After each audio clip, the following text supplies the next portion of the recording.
Hello guys, कैसे हैं आप। माय नेम इज विवेक धर्मशी और आज हम लोग एक वीडियो बना रहे हैं। और ये जो वीडियो है ये है SEBI delisting of equity shares regulation 2009। Perfect. Now very important chapter, very I would say small chapter. अगर हमारे सीएस एग्जीक्यूटिव का हम कहेंगे एक ऐसा चैप्टर जो छोटा है, इंपॉर्टेंट है एग्जाम पर्सपेक्टिव से, और इस पर मार्क्स भी काफी, इस पर क्वेश्चंस जो है वो भी काफी बार पूछे जाते हैं। तो कोई अगर ऐसा कोई चैप्टर है तो वो ये चैप्टर है, SEBI delisting of equity shares regulation 2009। Perfect. इसके पहले जो हमने चैप्टर्स यूट्यूब पर अपलोड कर दिए हैं, मैंने तीनों ही एक्ट्स कर दी। सेबी एक्ट भी यूट्यूब पर अपलोडेड है, SCRA एक्ट भी अपलोडेड है और डिपॉजिटरीज एक्ट भी अपलोडेड है। इसका मतलब हमारे सिलेबस में जितनी भी एक्ट है वो मैंने जो है यूट्यूब पर अपलोड कर दी है। ये हमारा 4th चैप्टर है जो अपलोड होगा। और देखा जाए तो अब इसके बाद there will be hardly 2 chapters remaining in our portion. It is expected कि May we will be done with our portion. Yes. So the deadline I had promised you for your portion completion, I am abiding to it, and I will complete within the time stated. Sure about this? तो चलिए शुरू करते हैं SEBI delisting of equity shares regulation 2009 and focus हमारा इस chapter में रहेगा full फ्लेजेडली कि अगर किसी कंपनी को अपने शेयर्स डीलिस्ट करने हो तो उसके रिलेटेड जो है सेबी ने क्या रूल्स बनाए हैं, कैसे डीलिस्ट करना चाहेगा कंपनी, क्या वेज हैं, क्या प्रोसीजर है, कौन से लॉस को कंप्लाई करना पड़ेगा, ये सब चीजें हमें इस रेगुलेशन में देखनी है, समझनी है। Sure about this. तो 2 मिनट पहले हम लोग एक बहुत पीछे बैकग्राउंड में जाकर कुछ चीजें देखते हैं। बिल्कुल आराम से देखिए, आई टेक इट एकदम डीप में, जैसे मैं हर चैप्टर को लेता हूं। सो आप बस अपने नोट्स बनाते चलना, चार्ट्स बनाते चलना, जैसे आपने अपने पिछले 3 एक्ट के रिलेटेड बनाए हैं।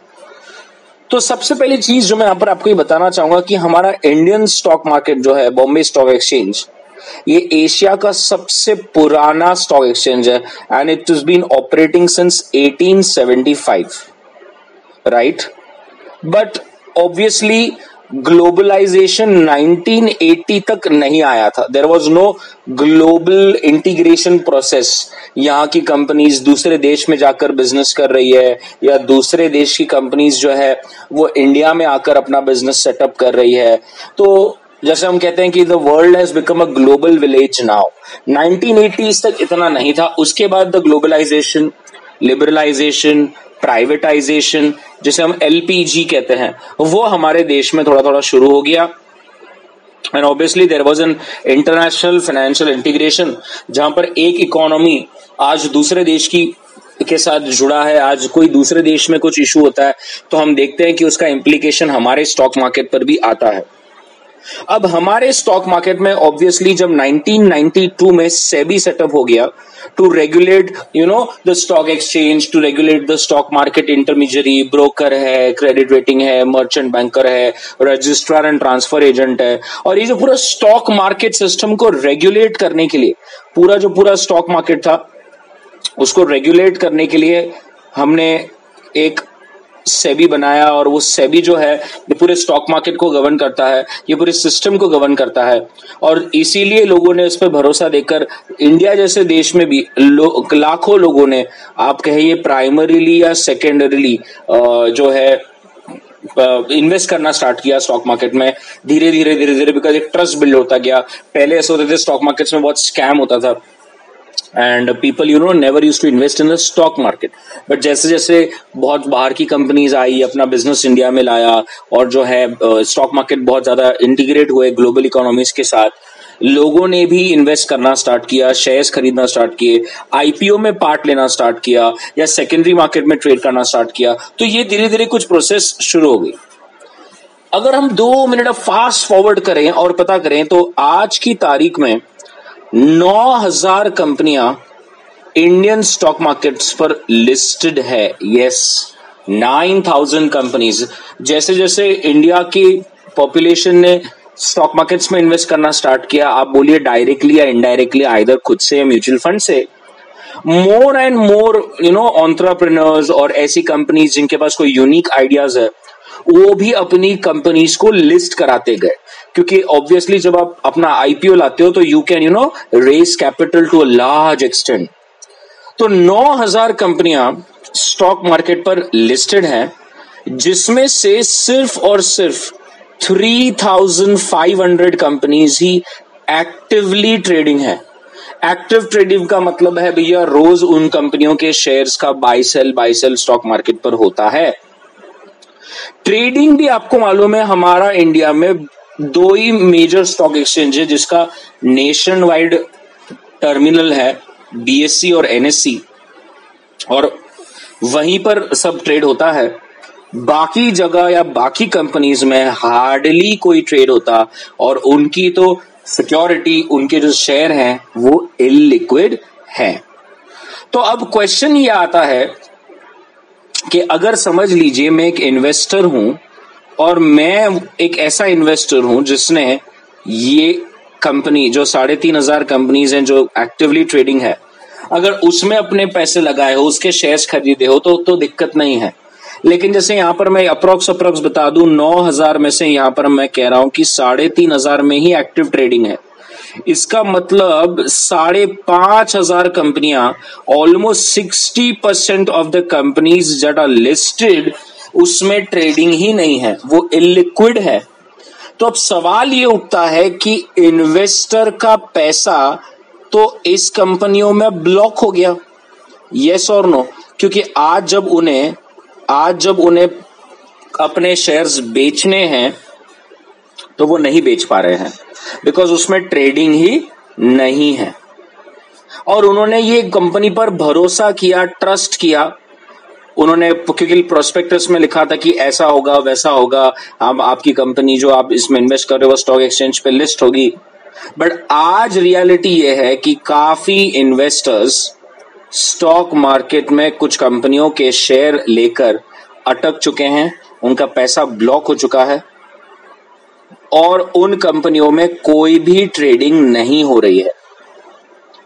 काफी कंपनियों ने इसीलिए कुछ समय में 26, जैसे मैं आपको कुछ यहां पर फैक्ट्स बता रहा हूं, इंटरनेशनल मल्टीनेशनल कंपनीज है जिन्होंने अपने आप को डीलिस्ट करवा दिया कि हम आपके जो शेयर्स पहले लिस्ट थे अब तो वो लिस्ट भी नहीं रहे।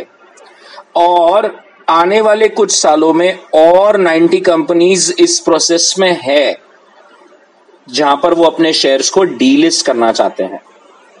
तो अगर आप ये 2 स्लाइड्स जो मैंने अब तक आपको सिखाई 10 मिनट में, क्या आपको ये पहले एक आइडिया क्लियर हो रहा है कि पहले ऐसा था कि स्टॉक मार्केट इतना इंटीग्रेटेड नहीं था, इतना ज्यादा लोग उस पर ट्रेड नहीं करते थे, लेकिन सेबी एक्ट आने के बाद एक लोगों का ट्रस्ट आया, एक भरोसा आया, कंपनियां भी अपने आईपीओ को वही स्पीड में लेकर आई, और आप देख सकते हैं कि आज हजारों में कंपनियां लिस्टेड है और लोगों ने डायरेक्टली या इनडायरेक्टली बहुत सारा पैसा अपना इन कंपनियों के शेयर्स खरीदने में लगाया है। सही है, लेकिन आज आप देख सकते हैं मोर देन 60% कंपनीज पर ट्रेडिंग ही नहीं हो रही, और आज उनका पैसा जो है वो ब्लॉक हो चुका है, पैसा अटक चुका है। ऊपर से काफी कंपनियां जो है वो डीलिस्ट हो रही है, अपने शेयर्स को डीलिस्ट करवा रही है, और फ्यूचर में और भी हंड्रेड्स में कंपनीज हैं जो वो शेयर्स को डीलिस्ट करने का सोच रही है। तो अब मन में एक सवाल उठता है कि पहले देखिए, अगर मैं ये चैप्टर पढ़ रहा हूं, जैसे अगर मैं ये चैप्टर पढ़ रहा हूं और ये चैप्टर में तो ये चैप्टर हमें सिखाता है कि डीलिस्टिंग, तो ये समझना जरूरी है कि डीलिस्ट से पहले आता है लिस्टिंग, राइट? अब जब कोई कंपनी डीलिस्ट हो रही है तो ये सवाल उठना बहुत जरूरी है कि फिर उसने अपने शेयर्स को लिस्ट ही क्यों कराया, कारण क्या था लिस्ट होने का? I hope you getting what I am trying to tell you everybody. अगर आपको डीलिस्ट ही होना था तो कोई जरूरत ही नहीं थी आपको अपने शेयर्स को लिस्ट कराने की। ये क्या बात हुई कि आपने लिस्ट कराया और अब आप फिर उसे डीलिस्ट करा रहे हो? यस और नो? ये दिमाग में सवाल आता है या नहीं आता? तो पहले 2 मिनट हम ये समझ लें कि लिस्टिंग क्यों कराता है एक कंपनी, अपने शेयर्स को लिस्ट क्यों करवाता है, क्या पर्पस है, what is the motive behind it, ये समझना बहुत जरूरी है। तो फर्स्ट, हर कंपनी अपने आप को लिस्ट कराना चाहता है बिकॉज वहां पर ट्रेडिंग प्लेटफॉर्म मिलता है। देखिएगा, इस ट्रेडिंग प्लेटफॉर्म का मतलब है आपके शेयर्स को मार्केट मिलता है। आप देख सकते हैं there will be negotiability, there will be liquidity. इसका मतलब यह है अगर आप कोई इन्वेस्टर को अप्रोच करो और आप कहो कि ये मेरे शेयर्स हैं, तू सब्सक्राइब करेगा, तो स्वाभाविक है वो सबसे पहले आपको पूछेगा भैया ये कल जाकर मुझे बेचना है, तो क्या कोई खरीदने वाला मिलेगा। अगर आप कहें भैया मेरे कंपनियों में लाखों लोग रोज बाय करेंगे और रोज सेल करेंगे, तो उसके लिए नेगोशिएबिलिटी, लिक्विडिटी, मार्केटेबिलिटी बढ़ जाती है। आपके शेयर्स एक इन्वेस्टर के लिए बहुत ल्यूक्रेटिव हो जाता है और आपको पैसे मिलेंगे, आपके शेयर्स को एक डिमांड क्रिएट होगा। यही अगर आप उल्टा केस ले लें और अगर आप एक अनलिस्टेड कंपनी है, तो चांसेस है ना कि बराबर कोई आपकी कंपनी में पैसा लगाएगा, बिकॉज सीधी सी बात है वो कहेगा जिस दिन मुझे पैसों की जरूरत पड़े तो मैं तेरे शेयर्स कहां बेचूं, there is no trading platform, right. तो आपके शेयर्स बिकते हैं, मार्केटेबिलिटी मिलती है, इन्वेस्टर को लिक्विडिटी मिलती है। प्लस होता क्या है गाइस, जब आप लिस्ट होते हो ना, तो एक रेगुलेटर की नजर आ जाती है आप पर, और आपको मालूम है कि ये रेगुलेटर कौन है, ये रेगुलेटर है सेबी। यस और नो। हर इन्वेस्टर चाहता है कि मैं जिस कंपनी में पैसा लगा रहा हूं वो कंपनी ट्रांसपेरेंट रहे, अकाउंटेबल रहे। यस और नो। और जब आप लिस्ट हो जाते हो तो आपको मालूम है कि आपको स्टॉक एक्सचेंज के साथ एक लिस्टिंग एग्रीमेंट करना पड़ता है और आपको वो सब कंप्लाई करना होता है। और आपको मालूम है कि स्टॉक एक्सचेंज पूरी तरह से सेबी के हाथ में है। तो जब आप लिस्ट हो जाते हो तो आप एक सेबी की कड़ी नजर में आते हो, कंप्लीट सुपरविजन में आते हो, और आप कोई भी गड़बड़ नहीं कर सकते। चांसेस ऑफ आपने फ्रॉड करना इज ना के बराबर। और इन्वेस्टर को इससे अच्छा क्या चाहिए, इन्वेस्टर तो चाहता है कि कोई फ्रॉड ना हो और उसका पैसा प्रोटेक्टेड रहे, इसीलिए भी कंपनी लिस्ट करती है।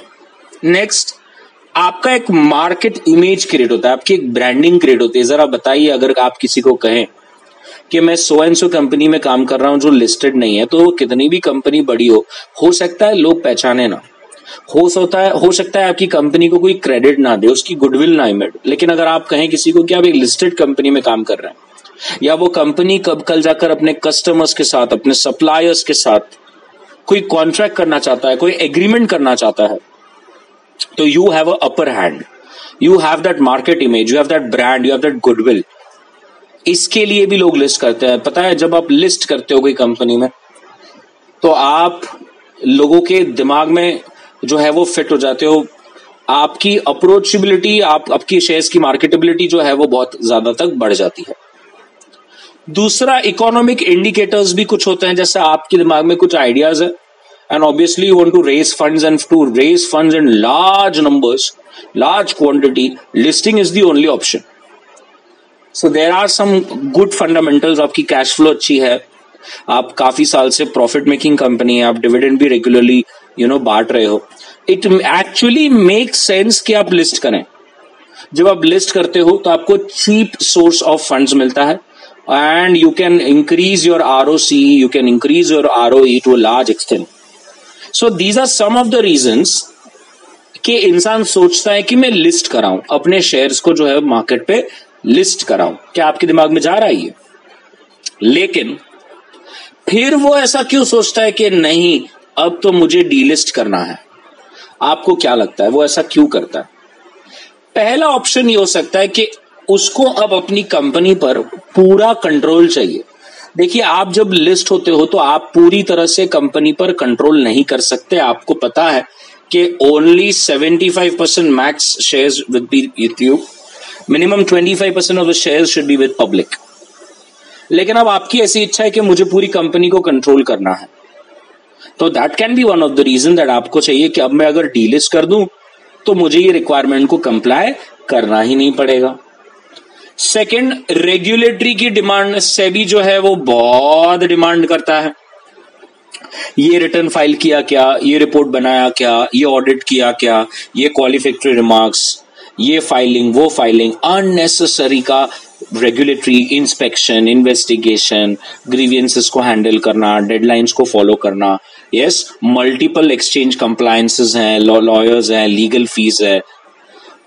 आपके खर्चे देखिए अननेसेसरीली कितने बढ़ जाते हैं। एनुअल लिस्टिंग फी है, कंप्लायंसेस फी है, अगर आप लिस्ट हो जाते हो तो आपको एक अलग तरह से सेक्रेटरियल ऑडिट्स करने पड़ते हैं। आपको तो मालूम है कंपनी सेक्रेटरी हम बन क्यों रहे हैं, यस, तो ये आपकी ऑडिट, सीएस की जो ऑडिट फीस होती है वो होता है। तो खर्चे आप जब लिस्ट हो जाते हो तो आपको लगता है अब खर्चे मैंने सोचे थे उससे कहीं ज्यादा हो रहा है और ये मुझे अब नहीं परवड़ रहा, तो आप क्या कर देते हो कि अपनी कंपनी को डीलिस्ट करने का सोचते हो। दूसरा एक ये भी चीज होता है कि आपकी कंपनी पर होस्टाइल टेकओवर हो सकता है। कैसा टेकओवर? होस्टाइल टेकओवर हो सकता है। और होस्टाइल टेकओवर्स एंड एक्विजिशंस का मतलब है कि आपको अपनी कंपनी नहीं बेचनी, लेकिन जोर जबरदस्ती से कोई आपकी कंपनी का मैनेजमेंट आपसे छीन लेगा। अब आप कहोगे सर ये कैसे संभव है? अभी अगर आप बीच में ही देखेंगे, आपने तो माइंडट्री को अपनी कंपनी नहीं बेचनी थी, लेकिन L&T ने होस्टाइल टेकओवर कर दी। They give the impression as if it's not a hostile, but ठीक है, I don't want to comment on that.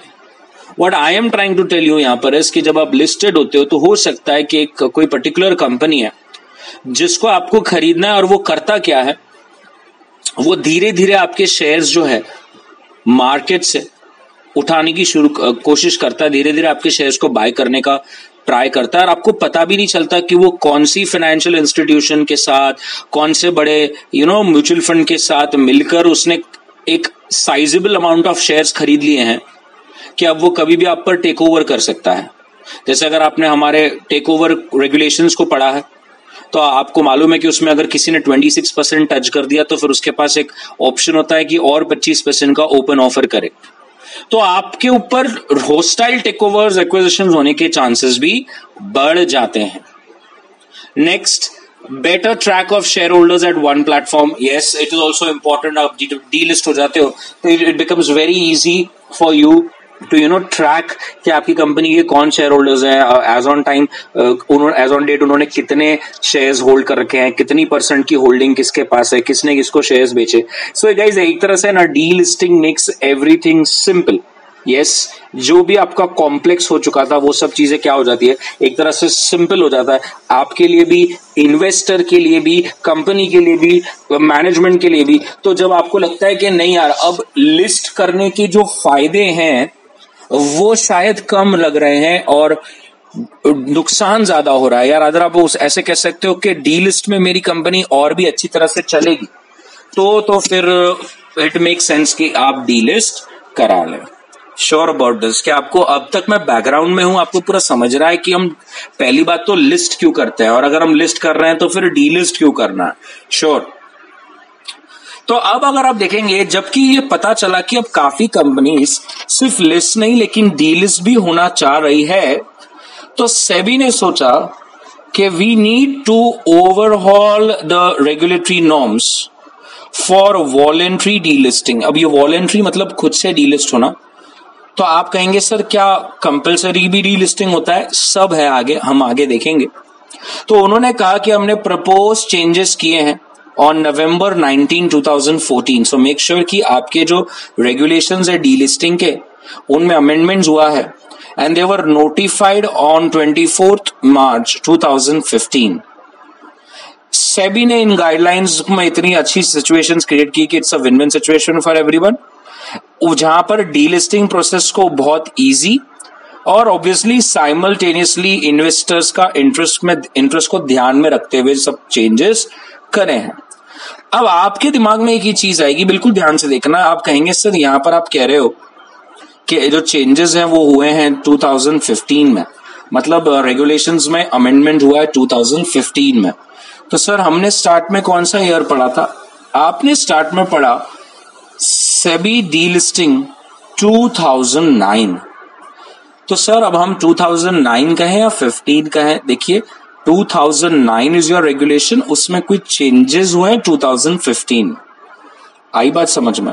तो अब मैं आपको और थोड़ा सा पीछे उसके बारे में लेके जाता हूं जहां पर मैं आपको बताना चाहूंगा कि 2009 एक बहुत बड़ा लैंडमार्क किस्म का एक सेबी का एक स्टेप था, क्योंकि इसके पहले भी there was SEBI delisting of securities 2003, it was a guideline. उसको रिप्लेस करके we have come up with SEBI delisting of equity shares regulation 2009। I hope now you getting what is happening. और फिर इस 2009 में 2015 में के तहत कुछ अमेंडमेंट्स ला लिए गए, जो हम लोग ऑब्वियसली देखेंगे। ये जो हमारा वीडियो जो है, it covers all the amendments. तो आपको ये समझना है कि कोई 2015 ने 2009 को रिप्लेस नहीं किया, हम बोलेंगे 2009 ने 2003 को रिप्लेस किया है। 2009 में जो बनाया गया था उसमें कुछ चेंजेस हुए हैं by passing separate amendments in 2015। Clear है? सो ऐसे कंपैरिजन जो होगा वो होगा 2003 और 2009 का। तो अब मैंने कुछ कंपैरिजन के पॉइंट्स निकाले हैं कि एक्चुअल में, जैसे हम अभी तो पढ़ रहे हैं 2009, हमारे लिए एग्जाम के लिए जो एप्लीकेबल है वो है सेबी डीलिस्टिंग 2009। बट इसके पहले क्या होता था और इतना क्या अच्छा हो गया डीलिस्टिंग रेगुलेशंस में, इतनी क्या मेजर इंप्रूवमेंट्स हो गई एज कंपेयर टू 2003, ये भी देखना जरूरी है। ये मॉड्यूल में कहीं पर है नहीं, कवर नहीं करता, but it is worth it, हमें समझना चाहिए। जैसे मैंने पहले भी 3 एक्ट जो लिए, we have taken in depth, exactly we'll be doing with in this particular chapter also. So सबसे पहली चीज अगर आप देखेंगे तो यहां पर था delisting of securities. They have used a very broad term, but now 2009 clearly states delisting of equity shares only, which I have stated in the first part कि पहले all kind of securities were covered. Abruptly they used to cover everything, but now the specific regulations have been made only with respect to equity shares. So always remember 2003 was all about delisting of securities, whereas 2009 specifically talks about delisting of equity shares, जो हमारे portion में है। Okay, definition perspective से we had 2 definitions, delisting exchange and exchange, but all those definitions have been scrapped and आपने देखा होगा, हमने देखा भी है SCR Act में। Now there is only one concept, recognized stock exchange, और उसी डेफिनेशन के हिसाब से हम आगे बढ़ते हैं। नेक्स्ट, पब्लिक शेयर होल्डिंग अगर कोई कभी डिफाइन करे तो पहले वो होता था ओनली, पब्लिक शेयर होल्डिंग का मतलब होता था other than promoters and person acting in concept. So it was other than promoters and person acting in concert. But अब अगर हम इस रेगुलेशन 2009 रेगुलेशन में देखें तो पब्लिक शेयर होल्डिंग की जो डेफिनेशन है वो 2 चीजें कंसिडर करता है। एक, other than person promoters and person acting in concert with those promoters and holders of deposit receipt जो कस्टोडियन के द्वारा है। अगर आपको याद होगा, हमने क्लास में किया था एडीआर एंड जीडीआर, याद है?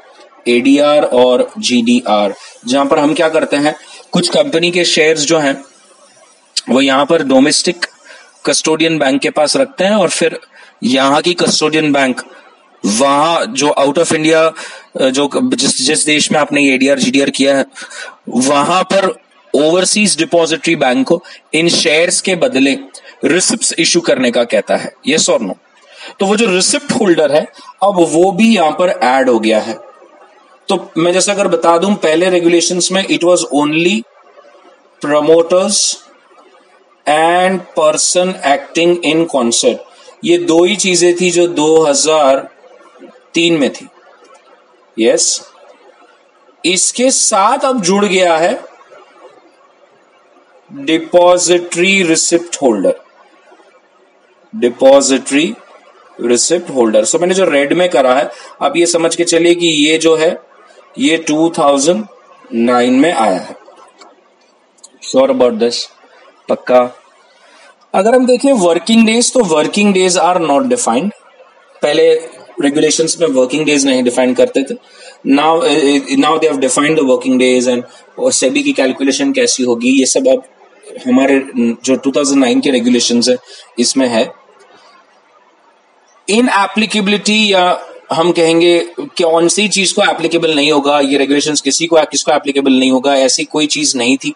अब रूल कहता है यहाँ पर एक सेपरेट सेक्शन बनाया गया है और ये किसको एप्लीकेबल नहीं है, ये जो सिक कंपनीज है जो कंपनीज डूबने के कगार पर है या डिक्लेयर हो गई है इंसॉल्वेंट, ये ऐसी कंपनीज के लिए जो एग्जिट ऑप्शन भी क्रिएट करती है शेयर होल्डर्स के लिए, उन्हें इन एप्लीकेबल नहीं है। पहले ऐसा 2003 में कोई चीज नहीं होती थी, बट अब यहाँ पर 2009 में ऐसी कंपनियां जो सिक डिक्लेयर्ड हो चुकी है, रिकंस्ट्रक्शन स्कीम बनाई गई है, डूबने के कगार पर या रादर डूब गई है, इंसॉल्वेंट हो गई है, तो इन कंपनियों पर ये डीलिस्टिंग रेगुलेशंस नहीं लगेंगे। ऐसा स्पेसिफिकली इसके रिलेटेड भी बनाया गया। अगर मैं नॉन परमिसिबिलिटी की बात करूं, नॉन परमिसिबिलिटी के मतलब है डीलिस्टिंग ये रूट के द्वारा नहीं होगा।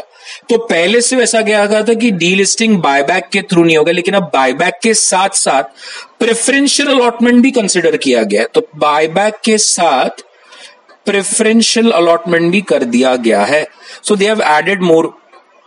तो पहले हम वो कहते थे कि बायबैक के रूट से आप डीलिस्टिंग मत कीजिए, अब तो बायबैक भी है और प्रेफरेंशियल अलॉटमेंट भी है। अब ये रूट के द्वारा डीलिस्टिंग नहीं कर सकते, ये आपको समझना है। आई होप आपको समझ रहा है छोटे छोटे डिफरेंसेस, ये बहुत इंपॉर्टेंट है ये सब लिखना समझना। अच्छा, रूल कहता था, आगे हम देखेंगे कि वॉलेंट्री डीलिस्टिंग में देयर वर टू थिंग्स। एक, आप जहां पर शेयर होल्डर्स को कोई एग्जिट ऑप्शन नहीं देते हो, और एक आप एग्जिट ऑप्शन देते हो। अभी आप बोलेंगे सर एग्जिट ऑप्शन क्या है? एग्जिट ऑप्शन का मतलब है कि जो शेयर होल्डर्स जो आप डीलिस्ट करोगे, तो जो एग्जिस्टिंग शेयर होल्डर्स हैं, आपको उनसे शेयर्स खरीदना है और उन्हें कंपेंसेट करना है, उन्हें पैसे देने हैं। तो उसे हम कहते हैं कि भैया आपने उनको एक एग्जिट ऑप्शन दिया, क्योंकि आप जबकि आप डीलिस्ट कर रहे हो, उन्हें ऐसी अनलिस्टेड कंपनी में शेयर्स नहीं खरीदने। उन्होंने आपके शेयर्स क्यों खरीदे थे? Because you are listed. अब जबकि आपने डीलिस्ट होने का फैसला किया है, they want their money back, तो आपको तो एग्जिट ऑप्शन देना पड़ेगा ना। तो पहले ऐसा होता था कि एग्जिट ऑप्शन हो या ना हो, there was no separate sections for that, everything was merged. But in 2009, you have various rules for without exit option, and you have a separate rule for with exit option, and now it has been clearly identified and separated. So that's a good thing that has been done in this particular part. Next, पहले special resolution share holders के through pass करना compulsory था। अब ये compulsory है, but सिर्फ और सिर्फ तब जब विदाउट एग्जिट रूट अगर हो तो वो निकल गया है। अब सिर्फ पब्लिक अनाउंसमेंट और फर्स्ट एनुअल रिपोर्ट में अगर आप बता दो कि ऐसा ऐसा है तो हो जाएगा। दूसरा, जब आप स्टॉक एक्सचेंज में अर्जी देते थे, एप्लीकेशन देते थे कि भैया मुझे मेरे शेयर्स को डीलिस्ट करना है, तो वो कितने समय में एक्सचेंज आपके एप्लीकेशन को एक तो एक्सेप्ट करे या रिजेक्ट करे, जवाब दे, उसकी कोई टाइम लिमिट ही नहीं होती थी। अब वो सब टाइम लिमिट्स है। स्टॉक एक्सचेंज को पता है कि कब तक हमें एप्लीकेशन को रिस्पोज करना है, कब तक हमें रिप्लाई करना है, तो ये भी सब चीजें भी आ गई। नेक्स्ट, शेयर होल्डर्स का अप्रूवल आपको एक ईजीएम में लेना होता था, जहां पर आप एक स्पेशल रेजोल्यूशन पास करते थे। अब तो ऐसा हो गया कि भैया शेयर होल्डर्स का अप्रूवल आप पोस्टल बैलेट से ले सकते हैं, and it will be deemed अगर जो डीलिस्टिंग के फेवर में जो लोग हैं, they are at least 2 times as compared to those people who are not favor in delisting. I hope you're getting this. तो जो लोग इस delisting के फेवर में, they should be twice in comparison to those people who are against this. तो ऐसी सब चीजें आ गई है।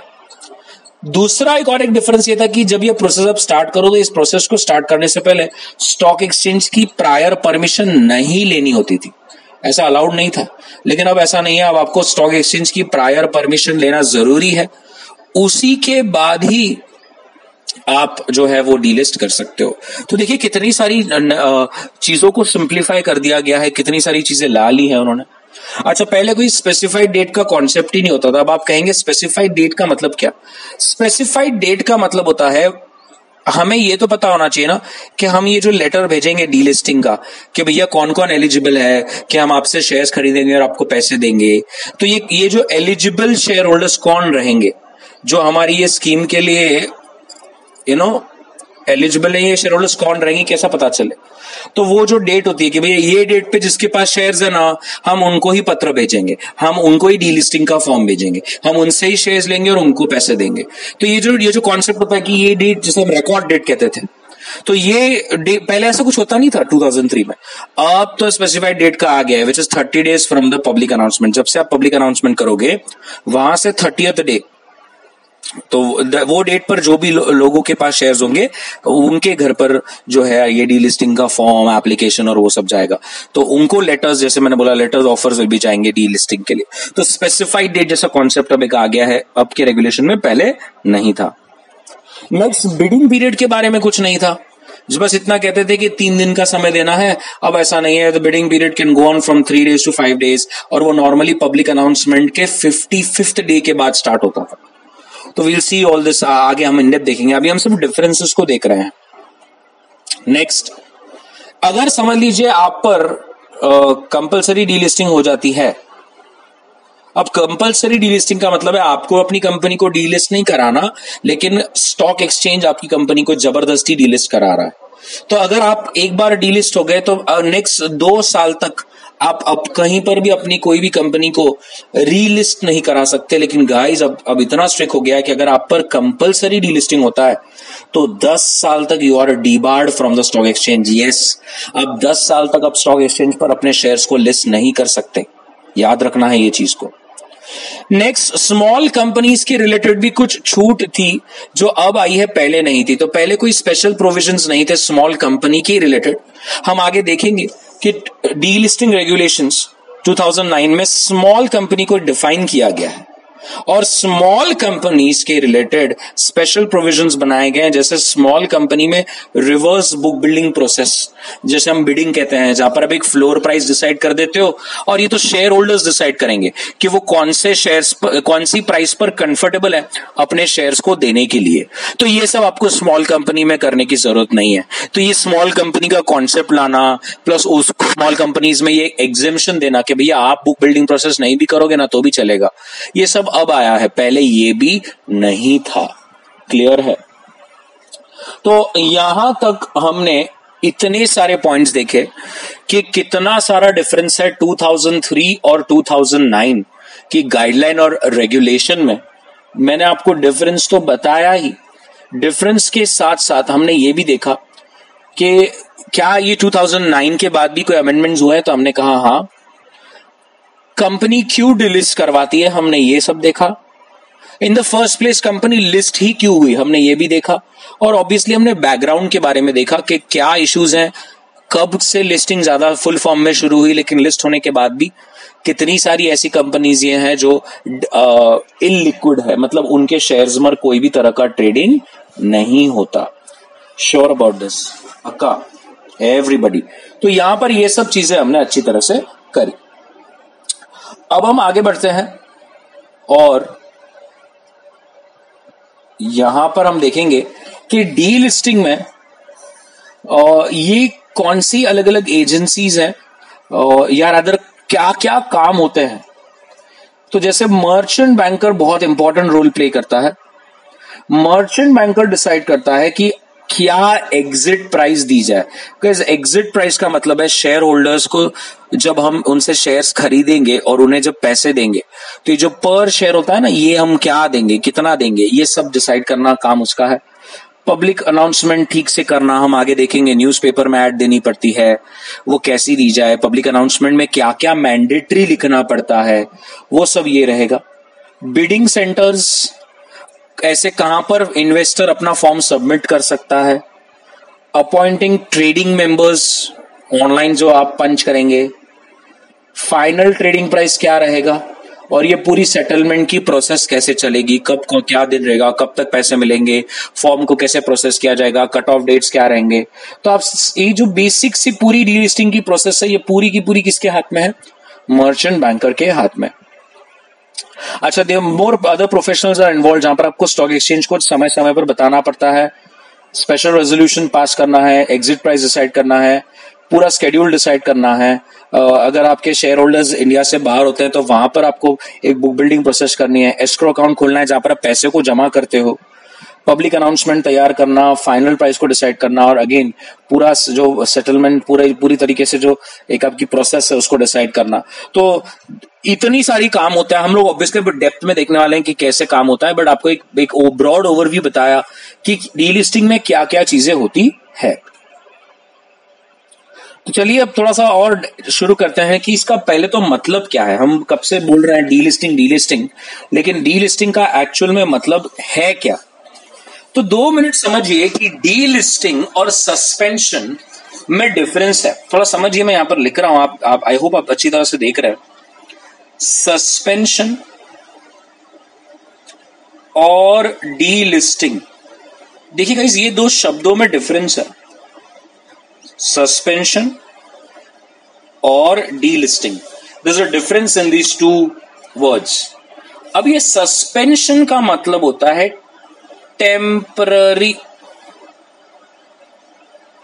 टेम्पररी आपके शेयर्स को डीलिस्ट कराया गया, और डीलिस्टिंग वर्ड तब यूज होता है जब आपकी कंपनी के शेयर्स परमानेंटली अब स्टॉक एक्सचेंज से निकाले गए हो। तो पहले ये 2 शब्दों को समझिए। अगर किसी ने कहा कि मेरे शेयर सस्पेंड हो चुके हैं, इसका मतलब ये नहीं कि उसके शेयर डीलिस्ट हो गए। हो सकता है कुछ समय के लिए उसकी कंपनी के शेयर्स में ट्रेडिंग बंद हो गई है। क्या बंद हो गई है? ट्रेडिंग बंद हो गई है। Trading is closed. बट इसका मतलब ये नहीं कि उसके शेयर्स जो हैं वो स्टॉक एक्सचेंज पे है ही नहीं, दे आर स्टिल लिस्टेड, बस उस पर आप ट्रेडिंग नहीं कर सकते। डीलिस्टिंग का मतलब तो है आपके शेयर्स स्टॉक मार्केट से रिमूव्ड ही हो गए हैं, दे आर नॉट, आप ट्रेडिंग का छोड़ो, रिमूव हो गए हैं। आई बात समझ में एवरीबडी? तो अब ये सस्पेंशन क्यों होता है, कारण क्या सस्पेंशन होने का? तो देखिए, सस्पेंशन का मतलब है आपके शेयर्स में ट्रेड नहीं होगा, और ये कोई टेम्पररी पर्पस के लिए होता है, ठीक है।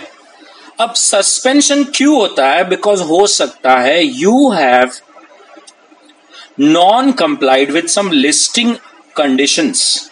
यस, कोई लिस्टिंग कंडीशंस है जिसका आपने नॉन कंप्लायंस किया है। जिस दिन आप उस कंप्लायंस को ठीक कर दोगे, स्टॉक एक्सचेंज अपना जो सस्पेंशन है वो विड्रॉ कर देगा और आपको ट्रेडिंग करने की अनुमति दे देगा। You will be happy, yes और नो एवरीबडी। तो वंस यू आर डन, आपने जब उसको, आपने जो भी गलत किया हो, नॉन कंप्लाई किया हो, जब उसको कंप्लाई कर लोगे तो आपकी सस्पेंशन को प्रॉब्लम दूर हो जाएगा, ट्रेडिंग फिर से शुरू हो जाएगी। स्टॉक एक्सचेंज क्या कर लेगा, आप पर थोड़ा फाइन वाइन लगा लेगा, आपको वो फाइन भर देना है, and everything will be done. On the other hand, delisting का मतलब है आपका नाम ही स्टॉक एक्सचेंज से निकल गया है, अब तो उस पर कभी ट्रेड हो ही नहीं सकता। क्लियर है? लेकिन क्या हम खुद से वॉलेंटरीली सस्पेंड करवा सकते हैं क्या? कोई मेरे को बताइए, क्या वॉलेंटरीली अपने शेयर्स को सस्पेंड करेगा क्या? नहीं। तो याद रखना है, सस्पेंशन कभी वॉलेंटरी नहीं होता, सस्पेंशन कभी वॉलेंटरी नहीं होता, वो हमेशा क्या होता है, कंपल्सरी होता है। हम कोई किसी को मजा नहीं आती कि हम अपने आप को सस्पेंड कराएं, वो तो आपको जबरदस्ती करा दिया किसी ने क्योंकि आपने नॉन कंप्लायंस किया। तो पहली बात ये रखना है, किसी ने पूछ लिया क्या सस्पेंशन वॉलेंटरी हो सकता है, डोंट से यस, पागल मत बनो। It can be done compulsorily, क्योंकि स्टॉक एक्सचेंज को लगा आपने कोई नॉन कंप्लायंस किया, वार्निंग के बाद भी आप कंप्लाई नहीं कर रहे हो, उसने आप पे सस्पेंशन डाल दिया। समझ में आ रहा है? लेकिन ध्यान से समझिए, डीलिस्टिंग तो वॉलेंटरी भी हो सकता है और कंपल्सरी भी हो सकता है। क्या समझ में आया? क्या वॉलेंटरी भी हो सकता है और कंपल्सरी भी हो सकता है, दोनों भी हो सकता है, नो इश्यूज। ओके, पक्का एवरीबडी? अब ये समझना है कि कोई, देखिएगा, थोड़ी सी भी गलती पर आपको कोई डायरेक्ट डीलिस्ट नहीं कर देगा। Delisting is actually the last resort. ये statement you should always remember. देखिए, इट्स बिकॉज आप अगर आगे देखेंगे तो डीलिस्ट करने से पहले भी स्टॉक एक्सचेंज आपको वार्निंग देती है, अपॉर्चुनिटी ऑफ रिप्रेजेंटेशन देती है, समय रहता है आपके पास आपको अपनी बात रखने का, नॉन कंप्लायंस को कंप्लाई करने का। तो ये मत सोचिए कि थोड़ा सा भी कुछ हो गया और आपको डीलिस्ट कर दिया जाएगा। Delist is a last step. भैया आप नहीं समझने को तैयार है तो फिर स्टॉक एक्सचेंज आपके शेयर्स को क्या कर देगा, डीलिस्ट कर देगा। श्योर है, पक्का। अब इस चार्ट को अच्छी तरह से देखिए। एक तो है D listing which is a compulsory D listing, right, compulsory. और एक हो जाता है वॉलेंटरी, आपको खुद से अपनी कंपनी को जो है डीलिस्ट कराना है। अब वॉलेंटरी में देयर आर 3 पार्ट्स, 1, 2, 3। क्लियर है एवरीबॉडी? बडी। अच्छा, मैंने आपको अभी पीछे बताया था 2003 में क्या स्मॉल कंपनी जैसा कुछ था क्या? नहीं, ये देखो। लेकिन अब 2009 में स्मॉल कंपनी का कॉन्सेप्ट है, जहां पर बिडिंग नहीं होगा। याद है पीछे हमने देखा था, बिडिंग जैसा कुछ नहीं होगा, वो रिवर्स बुक बिल्डिंग प्रोसेस नहीं होगा। हाँ, एग्जिट अपॉर्चुनिटी मिल जाएगा, that's a different call all together. Clear है? अब वॉलेंट्री में एक तो आ गया स्मॉल कंपनी का। अब ये दूसरे दो देखिए क्या है, दूसरे दो देखिए यहां पर 1 है, 2 और 3। ये तीनों ही कौन से हैं? वॉलेंट्री। तो पहले हम लोग वॉलेंट्री में तीनों कॉन्सेप्ट देखेंगे और उसके बाद हम कंपलसरी डीलिस्टिंग पर जाएंगे।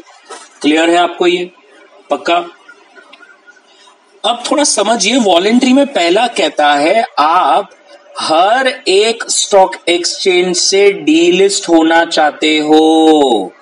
आप हर एक स्टॉक एक्सचेंज से डीलिस्ट होना चाहते हो। Are you getting what I am trying to tell you?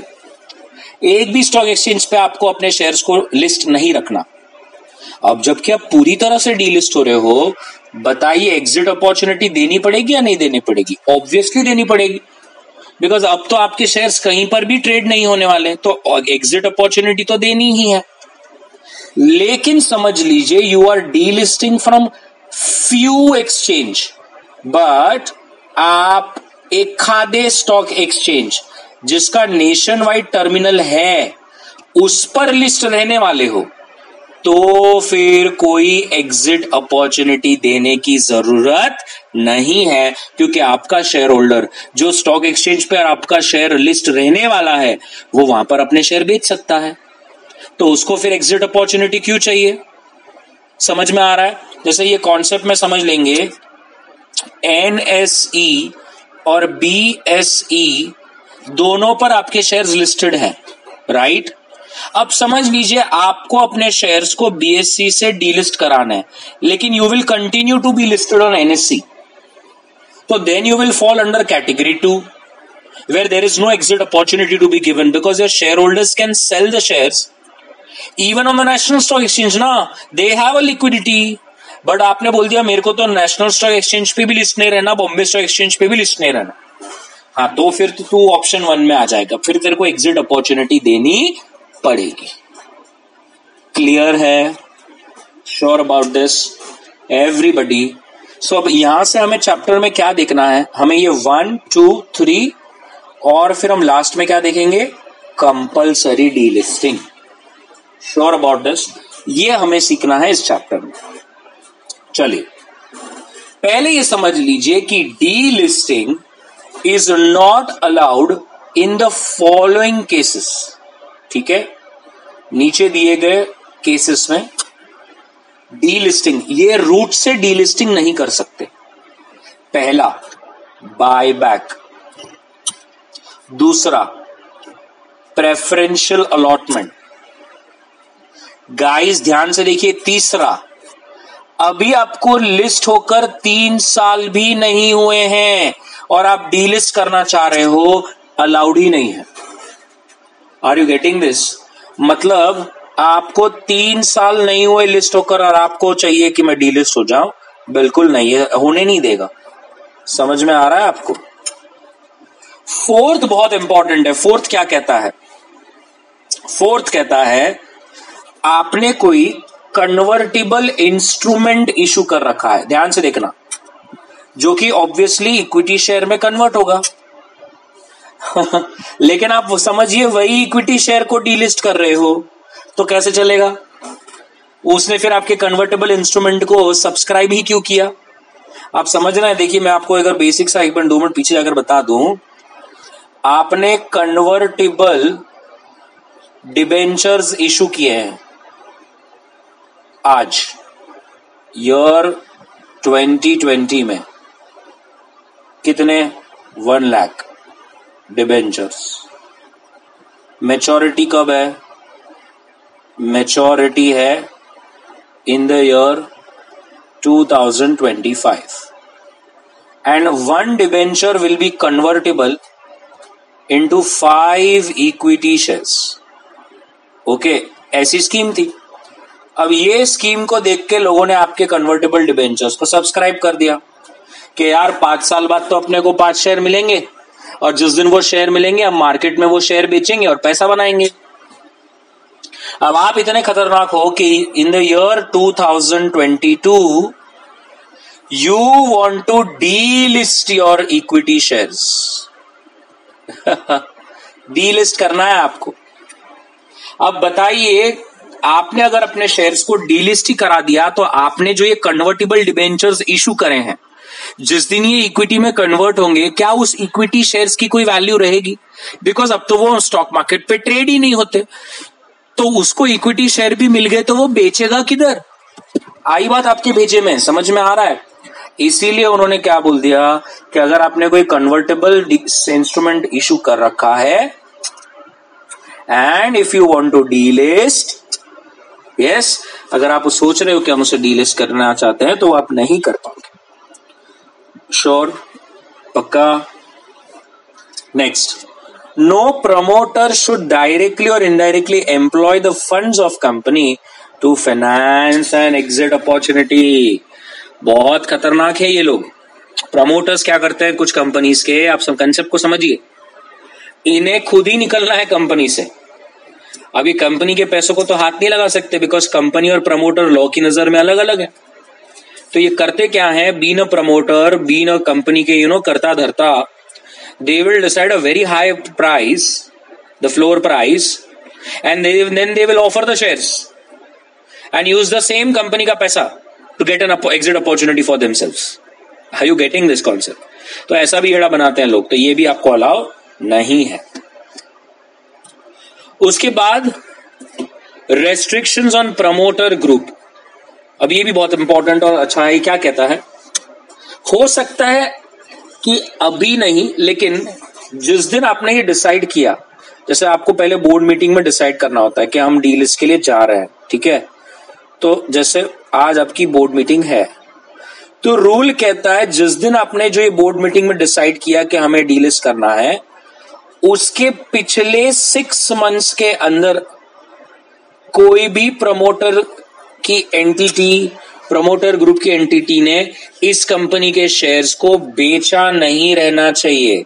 अगर ये डिसीजन आपने लेने के पिछले 6 महीनों में आपने कभी ना कभी शेयर्स बेचे हैं, तो फिर आप डीलिस्ट नहीं कर सकते। आई बात समझ में?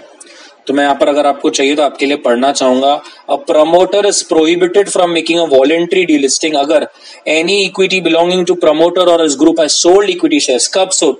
6 months prior to the date of meeting in which you are approving this delisting proposal। मतलब आपने जब डीलिस्ट का प्रपोजल आज रखा है, आज आप बोर्ड मीटिंग कर रहे हो कि यार अपन है ना अपने शेयर्स को डीलिस्ट करते हैं, ठीक है, यहां से पिछले 6 साल में देखा जाएगा क्या प्रमोटर या प्रमोटर ग्रुप की कोई कंपनी ने शेयर्स बेचे हैं, अपने शेयर्स बेच दिए थे पिछले 6 महीने में। अगर हाँ, तो गाइज आप डीलिस्टिंग नहीं कर सकते। Sure about this? पक्का?